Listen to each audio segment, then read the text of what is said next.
안녕하십니까? 커피 창업 이런 거 몰랐지? 크레이지 커피 대표 정경입니다. 반갑습니다. 오늘 영상은 아스파탐에 대한 얘기를 좀 하려고 합니다. 실제로 우리 카페에서 아스파탐을 쓰고 있는데도 불구하고 아스파탐을 쓰고 있는지도 모르는 분들이 많아서 제가 좀 얘기를 하려고 그래요. 얼마 전 뉴스에 아스파탐이 발암물질 2비군으로 등록된다는 뉴스 때문에 식음료 업계가 난리가 났습니다. 우리가 아스파탐 쓰고 있는 데들이 뭐 막걸리도 들어가죠. 그 다음에 제로 칼로리가 들어가는 콜라에는 단맛을 내기 위해서 아스파탐을 쓰고 있고요. 그리고 아스파탐을 쓰고 있는 또 숨겨진 곳이 뭐가 있냐면 중국산 김치. 중국산 김치에서도 아스파탐을 쓰고 있습니다. 여러분들이 이런 부분들을 잘 모르고 있다가 이번 뉴스를 통해서 뭐 발암물질로 등재됐다, 이러니까 아스파탐을 쓰면 안 된다, 뭐 이런 얘기들이 되게 많아갖고 혼란을 겪고 있다 그러더라고요. 심지어 이 발암물질이라는 것에 커피가 2016년까지 한 26년 동안 커피에도 발암물질로 등재되어 있었어요. 이 부분 잘 모르실 거예요. 그래서 어떤 뉴스에서는 커피가 되게 위험하고 발암물질이기 때문에 마시면 안 된다. 어떤 곳에서는 커피가 이 건강에 좋다. 이런 뉴스들이 뭐 왔다 갔다 하니까 소비자들이 되게 혼란을 많이 겪고 있었죠. 그래서 오늘 같은 경우는 발암물질과 아스파탐 뭐 이런 거에 대해서 상식적으로 우리가 이해를 하고 또 아스파탐이 좋은 건가 나쁜 건가 이런 부분에 대해서 얘기를 하는 거 어떨까. 이래서 지금 영상을 켰습니다. 실제로 아스파탐 외에도 발암물질로 등재된 2비군 같은 경우에는 돼지고기나 소고기 같은 빨간 육고기 이런 것도 발암물질로 등재가 돼 있어요. 그리고 발암물질로 등록된 2비군 같은 경우는 암을 유발할 수 있는 가능성을 가진 물질들이란 거예요. 이런 걸로 따지면 웬만한 거 다 들어가지 않을까요? 뭐 김치도 들어가 있고 다 들어가 있는데 발암물질로 뭐 김치, 피클 이런 것들도 전부 다 2비군이에요. 그러니까 저도 찾아보니까 이게 너무 좀 당황스럽더라고요. 이렇게 따지면 도대체 뭘 먹을 수 있나. 너무 좀 과하게 적용되지 않았나 이런 생각이 좀 들더라고요.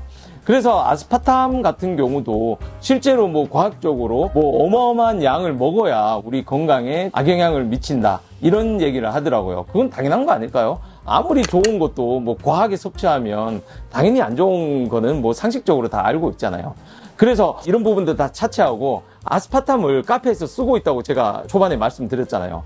근데 그 아스파탐이 어디서 쓰고 있는지 아시는 분 계실까요? 실제로 정말 많이 쓰고 계십니다. 그게 뭐냐면 여러분들이 카페에서 쓰고 있는 카페 시럽이라는 제품에서 아스파탐을 더 추가시켜서 사용하고 있다는 거예요. 보통 카페 시럽, 그러니까 우리가 설탕 시럽이라고 부르잖아요. 근데 명확하게 명칭 보시면요, 설탕 시럽이라고 안 돼 있고 카페 시럽이라고 되어 있을 겁니다.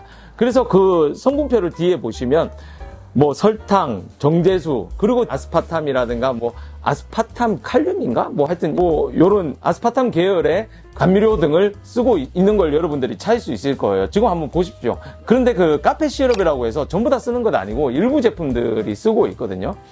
근데 여러분들이 왜 아스파탐을 쓰고 있는지 안 쓰고 있는지를 정확하게 아셔야 되냐면 저희 같은 경우는 설탕으로 시럽을 직접 만들었어요. 그 1:1 비율로 설탕 시럽을 만들고 있고 어떤 곳들은 아스파탐이 포함된 카페 시럽을 쓰고 있는데 정확하게 여러분들 아셔야 됩니다. 아스파탐 같은 경우는 단맛, 그러니까 설탕의 한 200배 정도의 단맛을 내는 감미료라고 알려져 있어요. 뭐 솔직히 200배인지 뭐 몇백 배인지 이거는 뭐 모르겠지만 굉장히 단맛을 내고 있다는 거죠.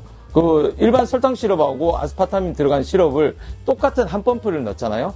그러면 느껴지는 이 단맛의 강도가 다릅니다. 확실히 달라요. 그래서 손님이 이런 거 많이 얘기하시잖아요. 설탕 시럽 2번만 넣어주세요. 아니면 설탕 시럽 조금만 넣어주세요. 이런 식으로 얘기를 하잖아요.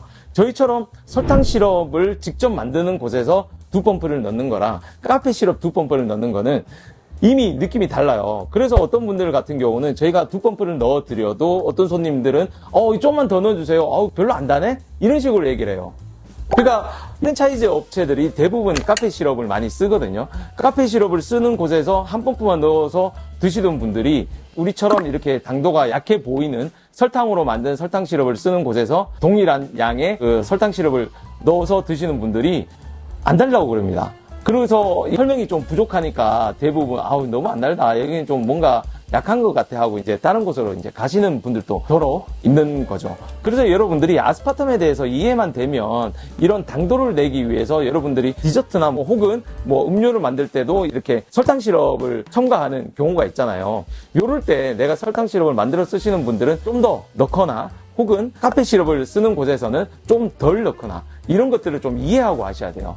그리고 아스파탐 같은 경우는 설탕을 먹었을 때는 좀 달고 깔끔한 맛이 드는데 아스파탐이 들어간 걸 먹었을 때는 끝부분이 좀 텁텁하고 약간 느낌이 좀 다른 경우가 있거든요. 이게 민감한 분들 같은 경우는 이걸 느낄 수도 있고 이걸 못 느끼는 분들도 뭐 사실은 태반이라고 보시면 됩니다. 그냥 당도만 좀 많이 진하다 이런 식으로 좀 생각하면 돼요.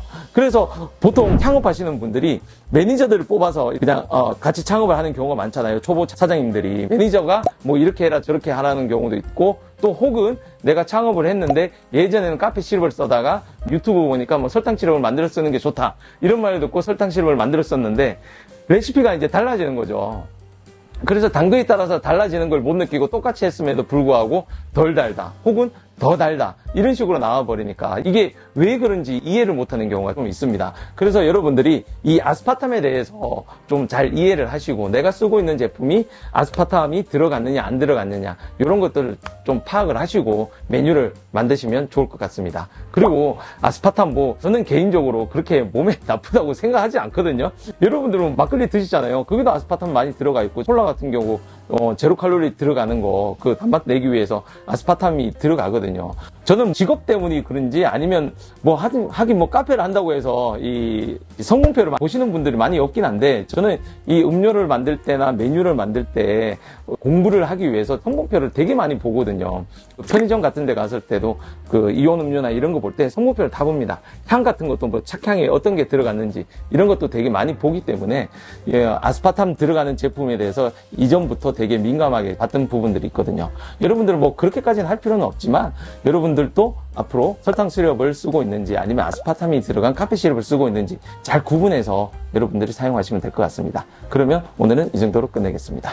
감사합니다.